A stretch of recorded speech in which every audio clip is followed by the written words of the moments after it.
Las misericordias de Dios se renuevan cada mañana. Su voluntad es buena, agradable y perfecta. Bienvenidos a una nueva emisión de Vidas con Propósito, para volver a vivir. Solo el que aprende de Jesús encontrará la verdadera satisfacción que llenará su vida para siempre. Hola, buenos días, bienvenidos a Vidas con Propósito para volver a vivir. Les saluda Beatriz Cifuentes. En el día de hoy continuaremos con la nueva serie de miércoles y viernes titulada La compasión de Jesús.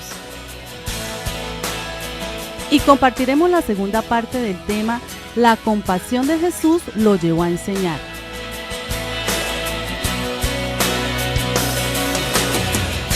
Tú nos creaste con un propósito.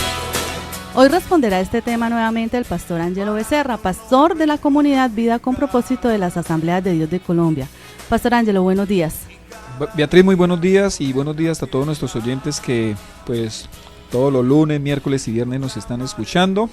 Recordarles que pues, la razón por la cual hacemos este programa son ustedes. Bueno, pastor, en el programa anterior se compartió la primera razón del por qué la compasión de Jesús lo lleva a enseñar.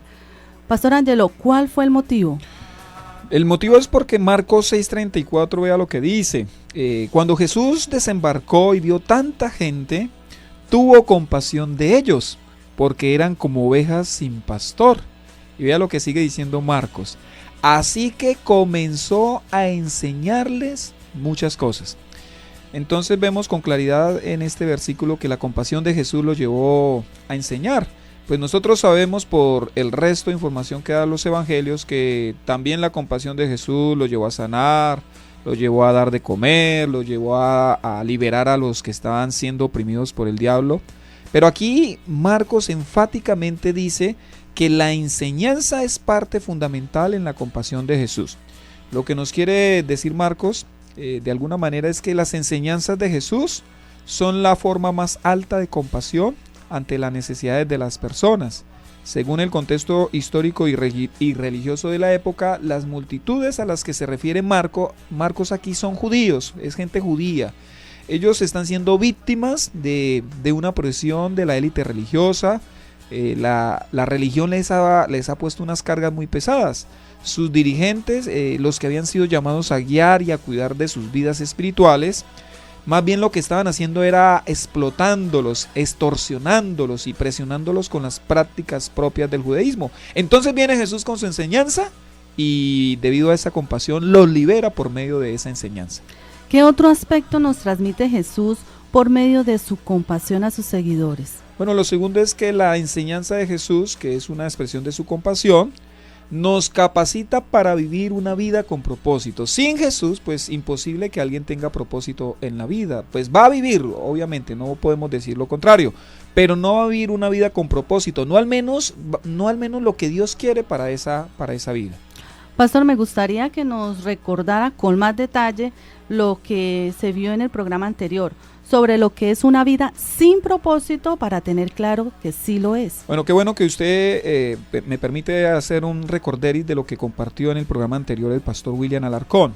Vea, Beatriz, hay vidas que tienen sueños, ¿sí? Que tienen muchos sueños, por ejemplo, los que quieren ser futbolistas, ¿sí? Tienen sueños, pero de pronto no tienen propósito. Eso sería bueno revisarlo. Digamos que estos que tienen sueños y no tienen propósito son los que dicen algún día yo seré esto, algún día seré aquello, pero no trabajan, no se esfuerzan, no se esmeran para lograrlo, viven, como decimos, un sueño estando despiertos. También hay vidas que tienen metas, ¿sí? Pero tampoco tienen propósito. Estos son los que de pronto no solo dicen que quieren algo, sino que se esfuerzan, ¿sí? Trabajan, se sacrifican por alcanzar ese algo que quieren. Son los que se levantan con la energía de ver cumplida su meta cada día y en algún momento lo van a lograr porque están trabajando para ello, pero aún así pueden vivir sin propósito. Hay vidas que tienen muchas cosas en su ser, muchas cosas materiales quizás, pero no tienen propósito. Digamos que estas personas son las que han alcanzado metas y más específicamente cosas materiales. Para ello les da significado el tener, el poseer quizás, el comprar, el viajar. Ellos tratan con cosas llenar sus vacíos más profundos. También hay vidas que tienen muchos, pero muchos placeres, pero no tienen propósito, y estos son los que han encontrado en el placer el escape a sus vacíos. Solo lo que pasa es que solo lo que hacen con esto es volverse esclavos de sus muchos deseos y de sus vicios. Y hay vidas que hacen cosas buenas, digámoslo que sí, pero no, tampoco tienen propósito. Y estos son los que han basado su existencia en obrar bien. Dicen, no, yo voy a ser bueno, yo voy a tratar bien a los demás. Y pues obvio, no es que esto esté mal, pero aún esto no da plena satisfacción. Todos los anteriores ejemplos que acabamos de ver son gente o vidas que no tienen propósito. La vida sin propósito, Beatriz y estimado oyente, se caracteriza porque en ella intentamos hacer mil cosas que nos parecen buenas, que nos parecen correctas, pero no son las cosas que Dios quiere que hagamos. Y hay gente con ese extravío impresionante. Están haciendo cosas que no los están acercando a Dios. Proverbios 14:12, por ejemplo, dice: hay caminos que al hombre le parecen rectos, pero que acaban por ser caminos de muerte. Y ahí sí, pues yo le diría, estimado oyente, usted debería revisar su vida. ¿De verdad su vida, como la está viviendo, lo está llevando hacia Dios? Porque el único camino hacia Dios es Jesucristo. Pastor, ¿qué o quién puede dar propósito a nuestras vidas? Bueno, cuando el Señor Jesús ve a las vidas en ese círculo vicioso de perdición que acabamos de ver, les ofrece una vida con propósito. Por ejemplo, no sé usted si recordará, Beatriz, que Jesús le ofreció esa vida con propósito a Nicodemo. Así es, que era un hombre religioso. Él no sabía cómo llegar a la vida eterna, él ni siquiera sabía qué era nacer de nuevo. También le dio una vida con propósito a Zaqueo, que era un funcionario público que usaba su posición para enriquecerse. Él también le ofreció esa vida al joven rico, que él quería callar su conciencia siguiendo a Cristo sin ninguna clase de compromiso. Quería seguir a Cristo y seguir amando las riquezas, pero el Señor le dice, no, tiene que dejar el amor a las riquezas. Inclusive a él le dio la orden de que vendiera todo y se lo diera a los pobres, y ahí sí lo siguiera. Jesús también ofreció esa vida con propósito a una mujer que había encontrado en el sexo el escape a sus problemas internos. Vea, Jesús y sus palabras realmente son los que dan una vida con propósito. Jesús capacitó a la gente para que pudieran vivir esa vida. Cuando uno vive en función de Jesús, yo creo por la palabra de Dios que estamos entonces en la capacidad de vivir vidas plenas, vidas con propósito, no vidas sin problemas, no vidas llenas de bendiciones como algunos dicen, pero sí una vida con propósito. Con el Señor sufrimos, con el Señor hay situaciones difíciles, pero qué bonito saber que uno está viviendo lo que Él ha diseñado para uno. Entonces, pastor, ¿cómo vivir una vida con propósito? Bueno, permítame compartir algunos consejos a la luz de las Escrituras para vivir con propósito. Estimado oyente, ¿usted quiere vivir con propósito? Entonces siga a Jesús. Empiece a seguir a Jesús. No hay propósito de vida si usted no tiene a Cristo en su corazón, en su ser. Y déjeme decirle que inteligente es aquella persona que deja todo por seguir a Jesús. Y esto lo hizo alguien en los evangelios, el apóstol Mateo. Dice Lucas 5:28, y Leví se levantó, lo dejó todo y lo siguió. ¿Qué le había dicho Jesús? Le dijo la más preciosa palabra que Él nos puede decir a nosotros: sígueme. Esa fue la palabra que le dijo Jesús. Y acá Lucas registra: y Leví se levantó, lo dejó todo y lo siguió.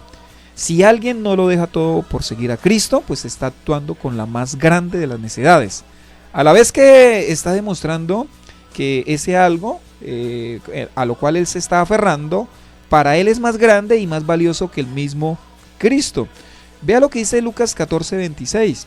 Si alguno viene a mí y no sacrifica el amor a su padre y a su madre, a su esposa y a sus hijos, a sus hermanos y a sus hermanas y aún a su propia vida, no puede ser mi discípulo. Y vea que son como muy fuertes las palabras de Jesús, pero ahí es donde empieza la vida con propósito, cuando yo tomo la decisión de seguir a Cristo.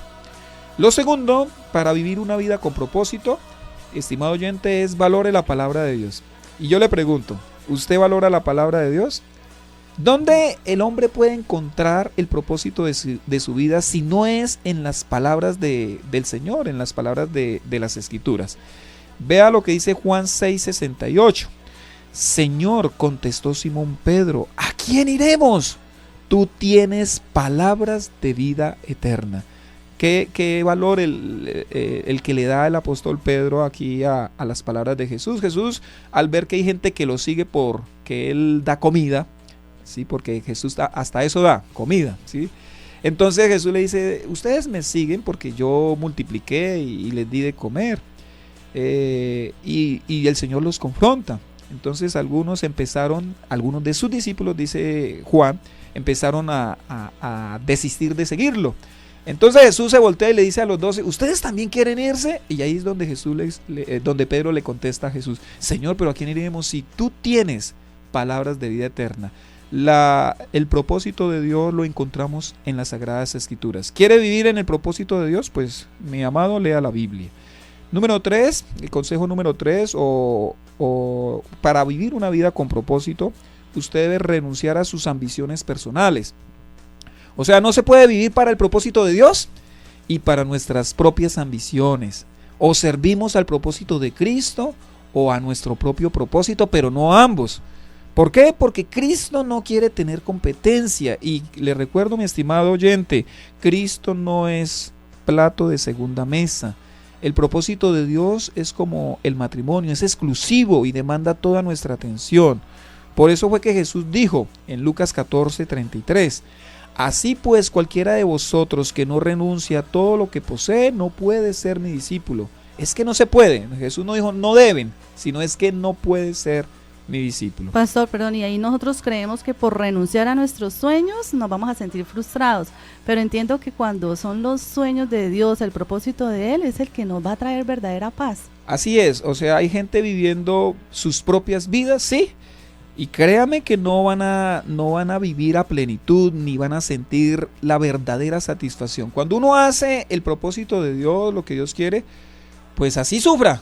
Va a sufrir como con gozo, como con alegría, porque entiende que está haciendo lo que Dios quiere que haga. O sea, por eso es que Pablo en sus prisiones, él es capaz él encarcelado y le escribe a la iglesia por ejemplo, de Éfeso, de Filipenses, le dice, alégresen, y él es el que está encarcelado, debería ser al revés, pero como él está cumpliendo el propósito de Dios, él está tranquilo.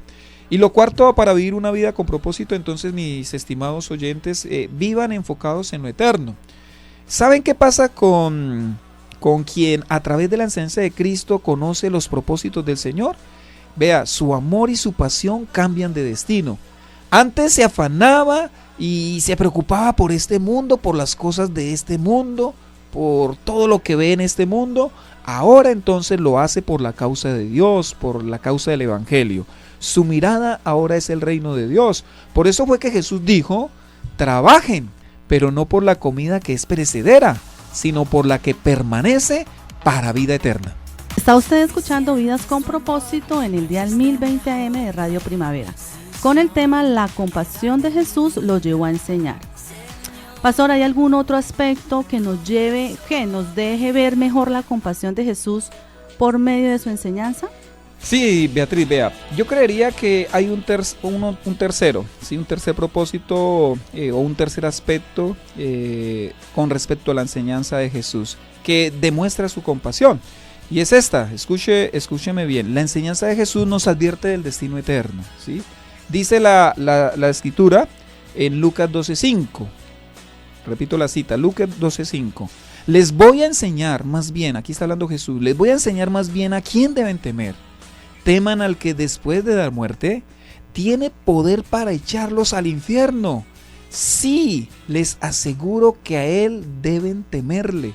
Vea, esta es una revelación supremamente importante porque digamos que la condenación eterna sí está en las páginas del Antiguo Testamento, pero no tan claramente como cuando Jesús, que descendió de los cielos, empieza a mostrarla. Yo hago una pregunta, ¿será que no habrá más compasión que esta? Nosotros podemos dar pan y hay que hacerlo, pero ese pan pues no va a salvar a las personas del infierno. Nosotros podemos dar posada y hay que hacerlo, pero esa posada no va a salvar a la gente del infierno. Podemos incluso dar ropa y hay que hacerlo, pero esa ropa no va a salvar a nadie del infierno. Esa ropa servirá solo para cubrirse en esta tierra. La gente podrá estar saciada de cosas materiales, pero si su vida no está segura en Cristo Jesús, esas cosas de nada le servirán, porque al final se condenará eternamente en el infierno. Es por eso que la enseñanza de Cristo es una gran muestra de compasión. Él nos advierte del peligro más terrible y nos libra de él, hablándonos de que hay una condenación eterna. Es por eso que la labor social, Beatriz y estimado oyente, que está desligada de llevar a la gente a la salvación, que está desligada del evangelio, entonces es contraria a la voluntad de Dios. El Señor sí quiere que hagamos cosas buenas, que el Señor quiere que ayudemos a la gente pobre y necesitada, y aquí ya lo hemos enseñado en otros programas, pero eso debe ir acompañado con el mensaje del evangelio, porque de nada sirve que nosotros no hagamos la advertencia más importante que una persona puede escuchar en esta vida, y es que hay un castigo eterno para aquellos que no se vuelvan a Jesús. Al respecto, el doctor Martyn Lloyd-Jones, en su libro La predicación y los predicadores, dice así en la página 30. El propósito y la función principal de Cristo no era curar a los enfermos o traer sanidad de otras maneras. Ciertamente hizo esto, pero no es lo que vino a hacer principalmente. Él hizo todas estas cosas porque tenía un corazón amoroso y lleno de compasión. Pero él no vino al mundo con ese propósito. También los milagros y las señales tenían un propósito, el confirmar el hecho de que Jesús era quien clamaba ser. La parte de sanidad de su ministerio era una parte casi incidental. Su objeto principal era cumplir con algo que solamente él podía hacer. Esto es crucial. Lo que era verdad en su ministerio es igualmente verdad en la iglesia cristiana. La tarea primordial de la iglesia no es hacer a la gente feliz, tampoco es sanar a las personas, ni siquiera es hacer buenas a las personas. La iglesia, claro que se preocupa por la felicidad y la bondad de las personas, pero esa no es la función principal. Su tarea esencial es restaurar a las personas hacia una relación correcta con Dios. ¿Por qué no nos comenta un poco más acerca de este destino eterno? Bueno, me parece bien claro aquí el doctor Martyn Lloyd-Jones en su comentario, y algunos predicadores y algunas iglesias quizás no hemos entendido esa función principal, que la gente tenga una correcta relación con Dios por medio de Jesucristo. Hay algunos que creen que no deberíamos temer ir al infierno, otros piensan que el infierno es una invención humana, y unos cuantos más dicen que ¿qué importa que vaya al infierno? Lo importante es que yo ahora viva bien. Bueno, el Señor que nos conoce a nosotros muy bien, dejó registrada en su enseñanza una advertencia muy seria acerca del destino eterno de aquellos que no se arrepientan de su maldad, de su pecado, y esa advertencia es que les espera el infierno de fuego. De manera que esta enseñanza del infierno, que es bíblica, o sea, esto yo no me lo inventé, debiera ser de sumo interés para todas las personas, para creyentes y no creyentes. Debería ser una enseñanza a la cual debemos prestarle mucha atención. ¿Será el temor de Dios, según la enseñanza de Jesús, debe ir asociado con la autoridad que tiene Él de enviar a las personas al infierno? Por supuesto, Beatriz, y nuevamente les leo las palabras que quedaron registradas en Lucas 12:5. Está hablando Jesús, Él dijo: les voy a enseñar más bien a quién deben temer. Teman al que después de dar muerte tiene poder para echarlos al infierno. Sí, les aseguro que a Él deben temerle. Yo no sé cómo harán los testigos de Jehová frente a esta declaración tan clara del Señor Jesucristo. Él dice que hay un infierno y que debemos temer el ir al infierno. Más adelante Lucas nos narra que Jesús dice la parábola del rico insensato, enseñándonos y queriéndonos decir lo torpe que somos los humanos. Porque vea, Él acaba de enseñar la condenación eterna, lo acabamos de leer en el 12:5. Y dos hermanos en el 12:20 se están peleando. Más adelante se están peleando por una herencia. Jesús está hablando de la eternidad y ellos están preocupados por cosas materiales. Entonces en el 12:20, en Lucas 12:20, vea la exclamación de Jesús en la parábola del rico insensato. Pero Dios le dijo, esto es en la parábola, al rico insensato: necio, esta misma noche te van a reclamar la vida, ¿y quién se quedará con lo que has acumulado? Y aquí quisiera entonces hacer una aclaración. La religiosidad inevitablemente llevará al infierno, porque la gente, como no cree en lo que dice Jesús, vea lo que dice Mateo 23:15. Hay de ustedes, maestros de la ley y fariseos hipócritas, recorren tierra y mar para ganar un solo adepto, y cuando lo han logrado lo hacen 2 veces más merecedor del infierno que ustedes. Y el versículo de Mateo 23:33 dice: serpientes, camada de víboras, ¿cómo escaparán ustedes de la condenación del infierno? ¿Por qué la religiosidad lleva al infierno?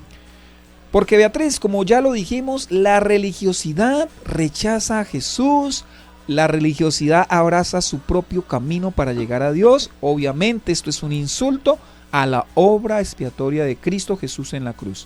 ¿Qué descripción hace Jesús sobre el castigo eterno?